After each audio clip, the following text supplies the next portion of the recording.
Greetings, sending you all some warm, positive vibrations. This is Body-Culinary, and this early day, I wanted to come in and communicate about not feeling well on natural foods, whether it's vegan, vegetarian, living foods, whole, unprocessed foods. And I wanted to communicate about and explore how could that even be possible? How could you be eating whole, fresh, natural foods and just not be feeling good in your body temple, having headaches or stomach aches? Why is that a thing? And I'd love to hear from any of you in the comment section. You're always welcome to comment here respectfully if that has ever been your experience. I also wanted to touch in today on something that I have been contemplating, which just comes up for me as I'm calling it performative depletion, depletion, and how all of these things are connected. So, if you're interested in this topic, feel free to stay tuned in. If you're new to this channel, welcome. I'm Body-Culinary. I am a professional chef. It's not just who I am, it's one of the things that I do. I'm a professional chef. I'm a mother, a natural born woman. I'm someone that loves natural lifestyle, that really enjoys it, or as close as I can get to it in the times and the environment that we are living in. On this channel, I love to inspire and share peaceful consumption. What that looks like for me is a consumption pattern focused uh, and based in whole, fresh, living, unprocessed foods, fruits, vegetables, seeds, nuts, legumes, herbs, and spices. You'll have to find out what your sweet spot is for that. I also love to share motivation to start, activate, cultivate a personal movement practice because it is so deeply therapeutic, as well as starting a garden. Again, because it has so many benefits. It's deeply therapeutic, it's good for food security, and it can unlock certain reasoning and clarity, just being engaged in growing and nurturing what we're going to be putting into the body temple for nourishment, especially at a cellular level. Right. So that's a type of content I share here as well. As you can see, I'm one of these human beings, one of these human flowers with very fine, delicate, kinky, cottony, afro textured hair. So I do share some of my journey of what I like to call radical self acceptance, really accepting and celebrating and being creative, as well as simple, minimalistic, um, and luxurious at the same time care of my body temple, because it is just so easy and light and free. Many of us may not even think that it's possible to have our hair just be get up and go without the need for oils, butters, numerous products, twisting, and hours. So I call this Afro locks, also freedom hair. Really, really important principle to me, freedom, to free up a lot of time. So that's what you'll find in this channel. You're welcome to comment respectfully. If you like or find value here, you're welcome also to subscribe to the channel and perhaps share it with someone that could use some motivation to get into action around what they say they value, that garden, that movement practice, and that natural food to nourish yourself. My good luck plants. Give me a tap on the head. So that being said, today I wanted to just touch in, is it possible that you cannot feel well on natural living foods, whole, fresh, unprocessed foods? Should I just go out and eat the junk food instead if I'm not feeling well? So grab your water in a wine glass. Today, my warm, hot water, as one of my English clients would say. This is warm to hot water, and I was gonna have it plain, but I decided to be a little jazzy snazzy. Couldn't put my hands on my fresh ginger, so I have some ground ginger root here, and it's unsweetened. So I do all kinds of experimentation, but I really have settled for years on unsweetened drinks. I'd rather, if I'm going to put sweets into my body, they have some nutrition or some food with them. So I don't want to be jacking up the blood sugar, right? That can really contribute to our focus and blood sugar and energy stabilization. Oh, before we jump in, get your water in a wine glass or your tea.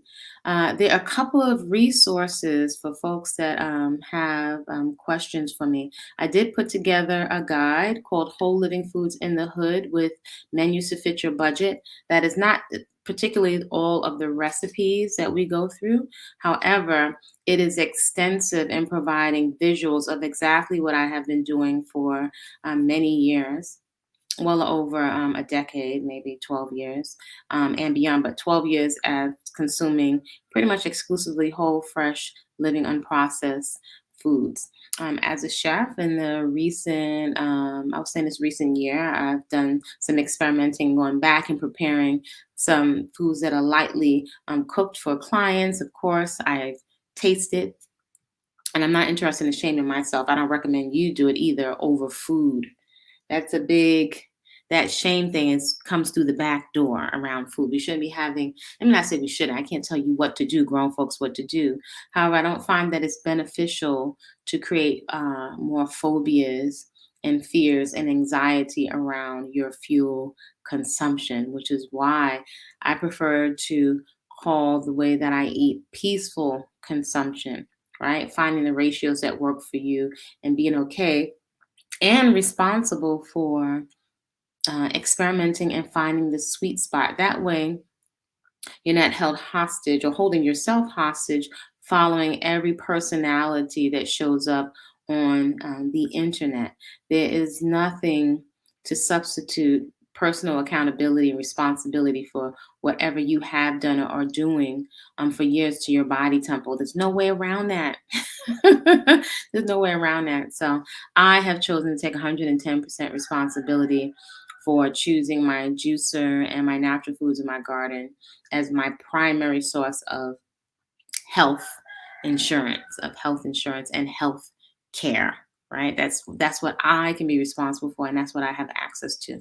So you can see pictures, all kinds of things in my thought process, different ways that I've shopped and what I actually shopped for, what was in the bag on different types of spending plans, aka budget. So I show you exactly what I've been eating and feeding my family for years, unprocessed. So that can give you some more pictures and stimulate some more thoughts and all the different tips and tricks on or shortcuts for taking your lifestyle on the road. That is a requirement for many of us to take our food, hopefully eat your own food. That's one of the principles here. Taking your food with you so you know exactly what's in it. So if you're having issues with carrying your body temple, carrying additional adipose tissue or unhealthy fatty tissue or visceral fat wrapped around your organs, which is dangerous, or around your midsection, which is the most dangerous place to hold additional adipose tissue, then this is an option for you. Just natural foods. I focus on that. I don't have a bunch of supplements to offer people because I focus on the food. It has been the food actually that has cleared up my skin. So if you scroll down into the section in the community section of this page or this channel, you can see what my skin was looking like with a lot of acne. So right now I don't have anything on my skin, no mascara, no eyeliner, which those are things I like to play in from time to time.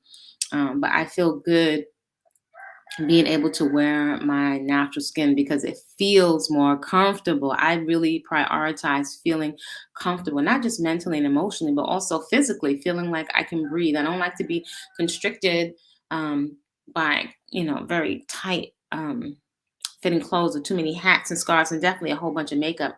I like to prioritize play and my movement practice, right? Which is one of my personal um, practices. So you can see what the actual food that I've been putting on my face, hair, scalp, and primarily from the inside in Natural Beauty, No Products. Both of those guides you can find on body-culinary.com. So I know I have only so much time I can spend on the internet, which is another reason why I love the early day hours. So you can find those also goddess cakes, raw vegan cakes. So you have some other options other than flour.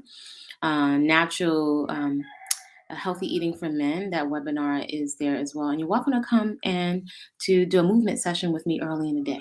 All right.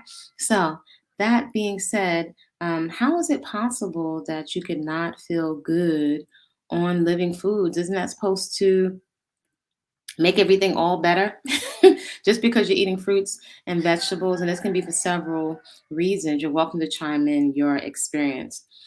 This has been a path of mine for several decades, over 3 decades. And this is my second time doing whole living natural foods extended, with the exception of some months this year. And that, let me be clear, that's not for bragging rights. This is why I don't like to label food so much, because when you really get caught up in the ego of I am a this or I am a that, what you're eating, your personal preferences, that is for you. It's not for us to demonize or shame other people for their consumption patterns. I don't know that it inspires people to just constantly beating people down for their personal choices, when perhaps us leading by example of being healthy and having a joyous experience may go over a lot more well, a lot better, or be more effective in inspiring people, right? Based on your results. And also keep in mind, as we're going to go into right now, this this concept that you never feel well on natural foods, it actually doesn't really make any sense. Not my personal reasoning, because one of the things I had to contend with, even as especially as someone that has had a lot of acne, is that I had to pay. I had to pay for everything. I had to be accountable to everything I had been putting into my body for years. Even all of the health junk, when I switched off from um, all of the junk food, because I was a junk food junkie. I switched it all off for the health healthy version of the junk. So the orange juice or the fruit juice sweetened Oreos or the hot spicy blue corn chips, the fry packs, the imitation burgers, the imitation hot dogs, and actually a lot of these imitations, although they don't have the cholesterol, they still have a good amount of omega 6s, right? And there should be a balance of these healthy fats, right? Healthy fats in the body, omega 3s and 6s. So we may or may not know that healthy fats, firstly, fats or the nutrients in fats, ideally we want them untouched by oil, untouched by heat, because the nutrients are compromised in the presence of high heat and they oxidize. So that gives us a big clue right there as to one of the benefits of consuming whole, fresh, living, unprocessed foods.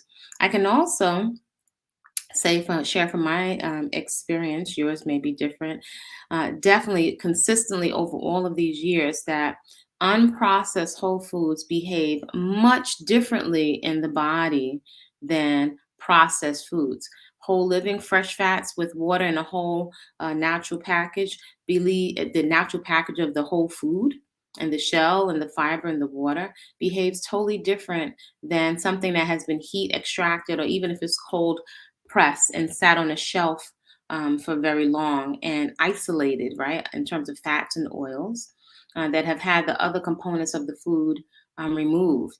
They behave very differently in the body. They're not as greasy. You get satiated a lot quicker because it is a whole food. So that's just one distinction. Many of us are not handling our own food. So even though we're reading all of these books and getting all of these consultations, and I do get the convenience of it, right? Because we're moving at a fast paced lifestyle. However, if we never go through the process of education and hands on education and have personal experiences, then perhaps we'll always have to rely on other people for experience, right? The whole fresh food, it behaves differently. The fresh oils and fats are not, and the oil in the whole food, it it's it's not greasy, right? It has still water, it has fiber, it has all of the other micronutrients that work in synergy with each other, right? So that one distinction, so I don't overload you with information. The whole fresh living foods, they do require cutting and preparation, and many of us may not want to wrap our minds around with the fact that fresh foods, they don't last forever on the shelf, so it will require us to do something. Epiphany, it will require something. However, if we look at the long term picture, right? There's some things that we're missing with the convenience. So a lot of the vitality that we're looking for in the skin, a lot of the energy level that we're looking for is coming from whole fresh living foods. So when it has been processed, even if it's in a health food store, it doesn't have the same amount of vitality. So I'm not definitely not saying that you shouldn't work with what is available to you. That makes sense. Work with the best quality of what's available for you where you are at. Perhaps if you're in a food desert, that may be something that is fresh frozen or the least processed as possible. um, you'll have to find your sweet spot. However, if you start from wherever you are and you're consistent, you'll find that your palate will also change along with your body tempo. It's lock and key, right? So the body's very intelligent. It's responding to the quality and the quantity of what you're putting into it. So today is a live video, so this is why I'm encouraging you to get your water or your tea in a wine glass and perhaps play this. I invite you with these videos to replay this perhaps while you're prepping food in the early day, while you're stretching on your mat, and it's also can be a great support as you're decluttering, as you are, let me get some water, as you are decluttering and getting rid of some stuff, which excuse me, is a great practice. So earlier today, this early day, I was not feeling well. I was not feeling well. And I was just being quiet and thinking about what would make me feel better. Also, because uh, my eating patterns are pretty simple and I can detect and track and trace what I'm eating and where I'm getting it from. That makes it a bit easier to be able to see what is it that's causing me to not feel well, rather than to just quickly run to some pills to bypass and shut down the nociceptors, which are the pain receptors in the body, because whatever's happening is still happening. We just dull the nociceptors, right? The receptors that communicate with the brain for pain. So rather than numbing that out, I just relaxed and I tuned in, and I know exactly what was causing me not to feel well, and that has been too much sea salt. Too much sea salt. So again, these are some important distinctions when it comes to thinking that just because something is vegan or live or vegetarian, we put these labels on it that it can let us off the hook from overconsumption. So one of the things I can say in preparing uh, cooked foods for folks and tasting it, I noticed, this is just my personal experience, that a lot of the cooked foods, the appeal is more so comforting, more so than nutrition, right? At least for me, I found it's not so much about the nutrition, even though it is unprocessed and it's plant based, that it's the comfort of the warmth of, let's say, the broth or the way the foods combine together in terms of taste. I found the temperature and the texture are comforting, but I also have found that the salt, usually, and for years, sugar added sweetener, salt and fat to the foods is highly addictive. And the more you take in addictive substances, even if these are your expensive Celtic salts and Himalayan salts, we don't need much. We don't need much. I think the recommendations are now a teaspoon or less than a teaspoon a day. And so we may not be considering the amount. If you're eating processed, there's usually salt already inside of the food, and many of us are adding more salt during the cooking process and then adding more salt after. And then we have salt in the different dishes. So I can discern that just I don't feel well with a lot of salt. And it I feel like it starts to train my taste buds to more salt. So many of us perhaps can go into a panic just at the idea, for example, of no salt. So I invite you really in the early day to be still and to observe and feel the thoughts and emotions that come up around the idea of the things that and the food, the idea of it being taken away from us when we're using it to comfort and to soothe, and pacify ourselves. What kind of panic, anxiety comes up for us at the idea that we can't even imagine ourselves without salt. And there's a lot of opportunities to get salt and naturally occurring sodium. There's a distinction right there too as well. So the extracted salt or sodium chloride, again, like the oils and the added sweeteners, are going to behave differently in the body than naturally occurring sodium. By the way, we can get plenty of it inside of, if we're having several servings or serving each of tomatoes, broccoli, celery, we'll get more, and it's fresh living. We'll get more than enough naturally occurring sodium. For many folks that may be trying to release excess weight, a lot of us are carrying additional water weight. A lot of the salt causes us to, or the additional salt, or having salt, especially extracted sodium chloride, even if it's from the health food store, causes us to retain a lot of water. So, am I telling you to cut all the salt out of your consumption pattern? No. However, because I don't think that's sustainable or effective. However, what I am saying is, and we go over this in common sense nutrition classes, one of my beautiful alarms, and common sense nutrition and effective fitness, is to find the sweet spot. So we go through education of how much salt do you actually need, and what would be an amount that would be sufficient for you for one day, right? And that's sprinkled in all your food. If you had to take it out, which I've done with clients, and put it to the side, the amount, your allotment for the day. When you get to see how much an actual portion is, it actually is quite shocking. So I can tell you definitely, I do not feel well with a whole lot of salt. And usually, what will accompany that is that we're eating too large portions, right? That extra sugar, salt, fat, the additional salt usually will stimulate you to what can be termed as false appetite, right? Where it's not so much the cells are needing nutrition, because the cells definitely don't need all of this additional salt, right? So it will have us eating more and more and more and more, definitely more calories than we need. And it can really dull our satiation cues, our cues for we've had enough, because, it's addictive, it's highly addictive. So, not meaning to be a party pooper, but it is what it is. And then some of us may not consider that excess salt can contribute to hardened arteries and high blood pressure, even if it's from the health food store. So I can discern, and I like to pay attention, slow down, and listen to what my body is communicating to me. So I started even feeling a bit of a headache. So what did I do to soothe myself?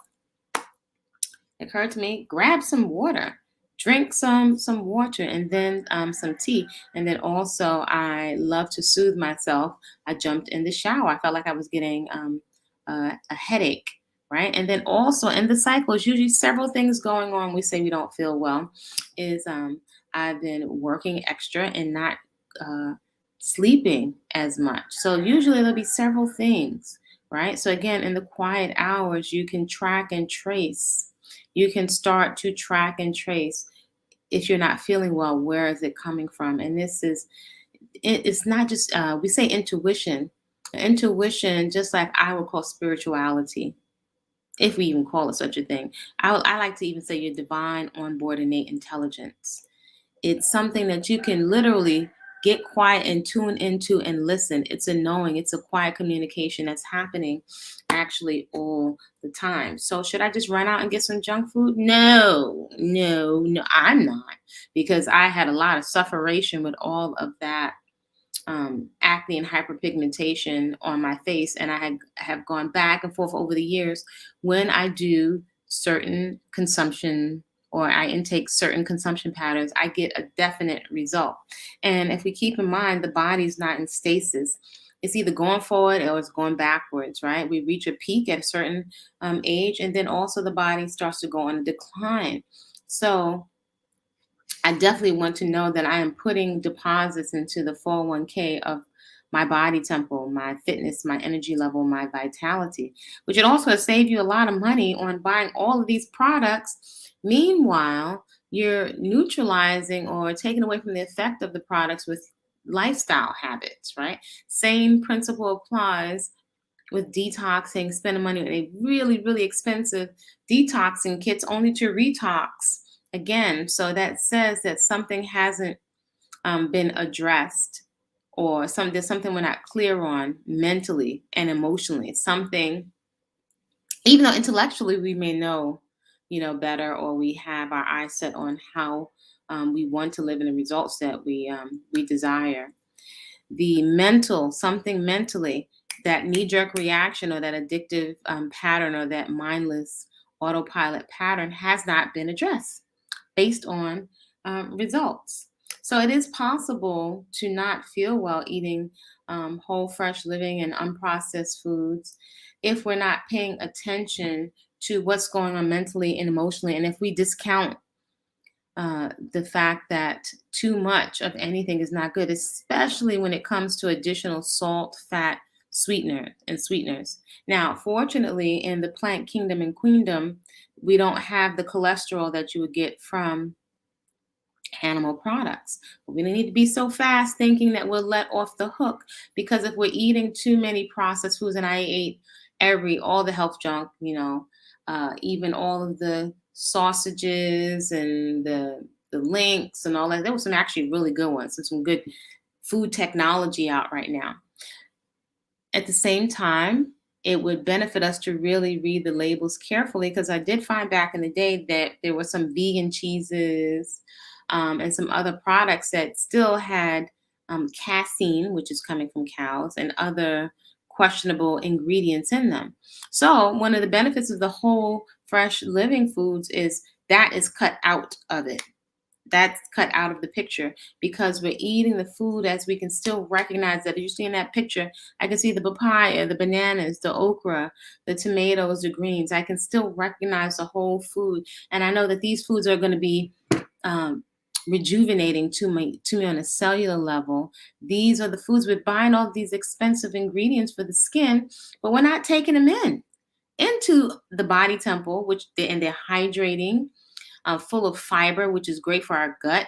Our gut really loves the fiber. That's how we would ideally make B12. So there is a very big difference and distinction with the whole living foods.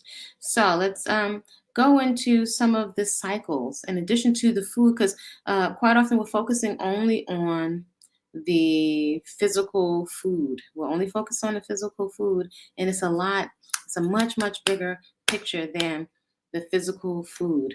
So the rhythms of the body, we have circadian rhythms. The body has rhythms, just like we see the sun in certain hours of the day, and then we don't see the sun. There are rhythms and patterns that the body has with rest and sleep and uptake, assimilation, right? And digestion, and then passing out waste. These are cycles also when it's time for the body to rest. So, although we're in an information age with so much intellectualism, we've got, I would say, a good portion of the information that we need to know that is somehow it's not playing out in most of our lifestyle patterns, going to sleep at a certain hour. Now, with a very international, global community, we are now in a global society, and many of us are working at all different types of hours through time zones. There will likely be some times where you pull an all-nighter, or you don't get as much rest. So it would be beneficial to us to acknowledge this and to see where we can get the most out of our natural rhythms, perhaps with naps, or you may have to put some shades over your eyes. That's what I used to do working in the travel industry, finding ways to replicate those rhythms. And it's really, really important that we understand when it's time to rest and when it's time to digest. So back to that not feeling well on natural foods, too many avocados, and I've done the experiment because I'm a big foodie. Too many avocados or eating too much, servings of live sweet potato pie. It's a lot on your digestive system. Now, fortunately, I can say, the whole fresh living foods are easy in, easy out. You uptake the delicious food, your body easily sucks up the nutrition and easily passes out the waste. So again, another big, huge distinction in living foods. Again, you'll have to find the ratio of living foods that works for you, and likely that will change and that will grow along your journey. The more you educate yourself and invest in hands-on education, likely the more clear you're going to get, and you can get to sit and listen and see how it is that your body responds. So there is no substitute for sleep and rest, and even allowing your we think of the skin, allowing the skin to breathe, but I don't know how many of us think of allowing our stomach to breathe, allowing our bodies to rest, and allowing the stomach to empty out and to fully digest the previous meals. I do not feel well piling one meal on top of another. And in terms of rhythms, this shows up in the early day as far as me not desiring a heavy breakfast. So it says to me, I'm energized and I have enough energy. And this is a scientific fact. We have enough energy stored up in our body if you have regular, normal eating patterns. We have enough energy stored in the body for a vigorous workout first thing in the early day. So it would make sense that we've assimilated food from the previous day from dinner, and different foods do have different digestion times, right? It makes sense that it's still time for me to eliminate maybe that food early in the day. So I literally, and I love to eat. I just find naturally I am not drawn to eat in the early part of the day. I'm still digesting. And I notice if I do eat earlier in the day, it robs me of my energy, my energization. It robs me of my energy and my ability to focus, right? As I'm processing sugars and so on. I usually find I feel better if I eat something after I have moved my body. But once also in terms of rhythms and patterns, I start getting into that pattern of eating. Now all that blood is shunted, right, to digestion. Digestion is one of the processes that takes up the most energy inside of the body. So digestion takes a whole lot of time. Plus, mentally and emotionally, I'm in another space. So I'm here to tell you, and you can let me know what you think. But a lot of the eating, even with natural foods, there's a lot of emotions, right? If we're ever soothing ourselves with food, a lot of emotions are attached to our eating. Quite often, we're eating in very highly triggered states and emotional states, and it's quite often it's not acknowledged because it's a way we use food. I would have to say, I think primarily we are using food more for soothing ourselves and pacifying ourselves than nutrition. Something to consider. So I speak of Grandma Lou all the time, and it never ceases. It's constant. I always reflect back on Grandma and her natural patterns, right? For example, not eating after a certain hour. When she was done, and dinner was usually completed early in the day. So that is another rhythm and a pattern. So today they're calling intermittent fasting, but I'm like, Grandma didn't wouldn't call it intermittent fasting. It's just stop eating when it's time to stop eating when the sun goes down. Right. So now it's time for your body to digest that food. But many of us, it seems we never stop the digestion process because we're just eating almost right currently through a 24 hours with little breaks in between. So our bodies can never seem to catch up with all of the food that we're eating. The body, in terms of rhythms, does need time to process, assimilate. Breaking down an orange and breaking down some lentil sprouts, breaking all of these different foods down, the plants even, breaking them down so that the body can separate out the nutrients, pass out the fiber, and then send that nutrition through the circulatory system to where it's needed. That's a lot of work. That is a lot of work for the body temple. So we're not giving it a break. And it's interesting, many of us are into, once again, just like with keto and before keto, there was Atkins. Um, that same approach, it appears that many of us humans are wanting to continue to gorge, find like a way to keep indulging in food primarily for comfort without consideration to how much we are actually taxing the organs. So that is definitely something to be noted. So I mean, today humans, we have overeating contests, which is totally not being cognizant of how much the amounts that we're eating, how taxing it is to the organs. It's a lot. So all that to say, I don't think that we need to shame ourselves, right, into eating well, right, because we could then perhaps continue the cycle of vacillating between overeating and undereating and using a rest period, as I like to call it. Some people call it fasting. We can be very polarized and even extreme, and never seeming to find a sweet spot of balance, of just noticing when it is not time to eat, when it is time to eat, when it is time to cease taking in food, when we are literally, when we're upset, when we're angry, and when we're overtired. Overtired is a big one because many of us may be working many hours and are using the food to help us to stimulate the body, to help us to stay up. So this is a lot to consider. Not only are we perhaps shaming ourselves, which works coming through what I like to call the back door. Shaming ourselves can drive uh, just anxiety, feelings of anxiety in deeper, which will call us to want to self medicate even more. So a lot of stuff comes through the back door, comes right through the back door. So shaming of ourselves. And interestingly enough, as these interesting human beings we have a tendency to take the shame and project it out onto other people, in particular people that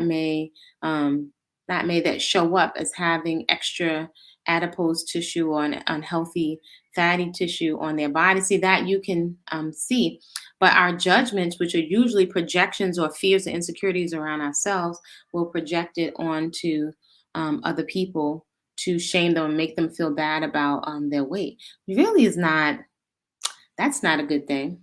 That's not a good thing. So driving and exacerbating and creating or being a catalyst for even more shame.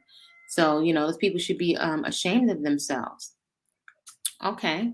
Is that likely going to motivate them to, or be the most sustainable option for motivating to somebody to change? Because usually people will know if they're at an unhealthy weight.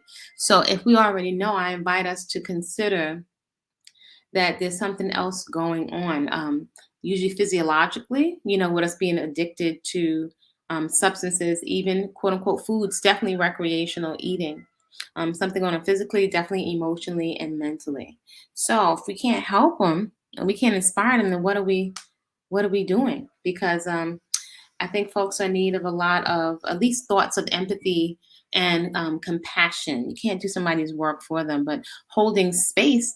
I think we would want somebody to hold space for us as individuals, and we can see people's weight, but perhaps we can't see when people are overweight emotionally and mentally. It may just be showing up in another way in other people. So I don't think that shaming people overall doesn't seem to have been really effective, and I think it would make sense for us to go for what is the most effective, right? We're trying to calm ourselves, right? If we're eating or medicating or self-soothing, that would denote that we are looking to calm ourselves, right? And that's different from seeking to get micronutrients from a cellular level into the cells. They're two different things. If we're seeking micronutrients, then if we're eating foods that are very nutrient dense, then there's actually much less we have to do. And if the food is fresh and those nutrients haven't been compromised by heat or freezing, it's likely we won't need the large um, amounts. It's likely we won't need to cook them, right? It's likely we'll get more for less physical amount. So again, these are some things to consider. The recommended amounts. Are many of us can we honestly say that we are aware of, well, how much nuts would be enough for the day? How much salt would be enough for the day? How much sweets, even fruit, how much of it would be appropriate for my body tempo, what I need, right? So many of us interested in one of the things that people are the most resistant around over the years of working in personal training and nutrition consulting is a food journal. There's something about the accountability, right, for and being really present to what we're doing and the amounts that we're taking in seems to really elude people.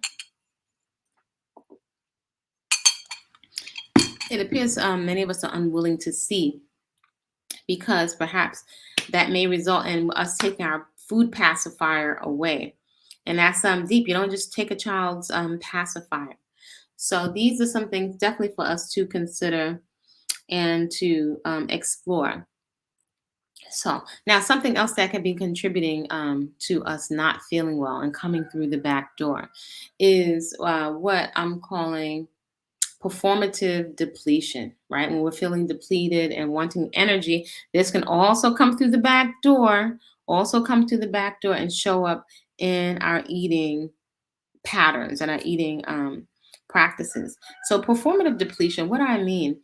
Well, having to come onto the internet or feeling driven to come to the internet and this is not a crime or there's nothing wrong with it, to put information out about your business so people can know you and see you and you're marketing yourself to people, and putting your whole life on the screen for people, having to feel like you're on. So again, I don't know about you, as you can see on this channel, I really am protective about being comfortable in my skin. So having to set up all the lights, and I get it, if this is your career, having to set up the lights and put on the makeup. Now, it's a fact. We respond differently to folks that are made up in terms of their presentation, that really look beautiful, have a beautiful presentation. There's nothing wrong with that. However, in this age of social media, where you have to be on with a smile and like almost like you're on stage, that is a lot of pressure and can contribute to a lot of anxiety. And I think perhaps that it can also be very depleting to have to feel like you're putting on that one side of yourself so you can't relax and cry or have an off day, or maybe some people even eat something that you want to eat, which is, we're just choosing to be so performative. I think it is actually having an effect on our psyche. Many of us, we are driven by many fears, which get exacerbated on social media, believe it or not, through the back door. So fears, and I've spoken about these fears on numerous occasions: fear of poverty, fear of death, fear of loss of love and never finding love, fear of criticism. There are several of them, and it may seem so elementary, yet these are basic fears that are driving most of us human beings out here. So you can look those up on your own. And I invite you to take the time to get quiet, to consider when we're eating. If we can know intellectually with our own divine onboard practical intelligence that we're eating and we're not hungry, then I invite you to tune in to question, well, if I'm not just going to stick my hand in a vat of salt and eat it. What is driving my behaviors? What am I actually hungry for? What am I hungry for? What actually am I hungry for? And it can really be something to be quiet and to unpack what are our motivations for our consumption. Many of us may be so desensitized. Our satiation cues may be so dulled that we're not noticing when we are full. That also speaks to if the food that we're taking in are substances masquerading as food, aka they're not nutrient dense, they're full of calories that we still have to process and the body's going to store, right? But it's not giving us any nutrition at a cellular level. And if we're intellectually aware that we're doing this, and if this is a cycle, I invite you to consider if this perhaps is coming through the back door and in some way it weakens our resolve, if it is weakening us even chemically, our brain function, the nutrients that we need to manage stress, the B vitamins that we're depleting during periods of stress. I invite you to consider what the cost is because these things are intangible. These methods of processing or these pathways of processing, we're not considering the true cost. And it may not be on our radar to seek something else to soothe ourselves. So, going into when I wasn't feeling well a little while ago and really allowing for a while just the warm, hot water to run down on my face and my head, right? Another great reason for not being distracted by hair. If everything has to be a big production to get into the shower, to go into the garden, or to get into the movement practice, then I'm missing out on a lot of opportunities for therapy, right? Therapy and therapeutic practices where I can soothe myself that build up over time, that accrue over time, and that give me a big deposit into my 401k of my health, right? My esteem at a chemical level. I also understand that all the emotions and the stress, we're rewiring the brain, to what we are consuming. So it is possible to not feel well on your food if we're also not looking at what's happening with us emotionally. Emotions, this whole divine body temple, there are chemical reactions with the emotions of fright and fear and adrenaline and epinephrine. There are chemical physiological responses to all the mental processing um, that that takes place as human beings on this 3D plane. So, hope that all of this is helpful. I would love to hear from folks if you have ever experienced not feeling well, eating natural foods and foods that are designed for the body. And I'd love to hear, have you considered the amounts that you're taking in, the time that you're taking in? If you have lots of undigested meals, packed one on top of the other. Have you considered? Have you considered how much your body needs? Are you taking in too much, or you have excess stored? And this is distinguished from shaming yourself into eating a certain kind of way. Shaming ourselves doesn't feel well and likely will create anxiety that will lead to us wanting to medicate with some type of substance so that we can process slash not process the emotions by dulling them, right? So they don't get to come to the surface.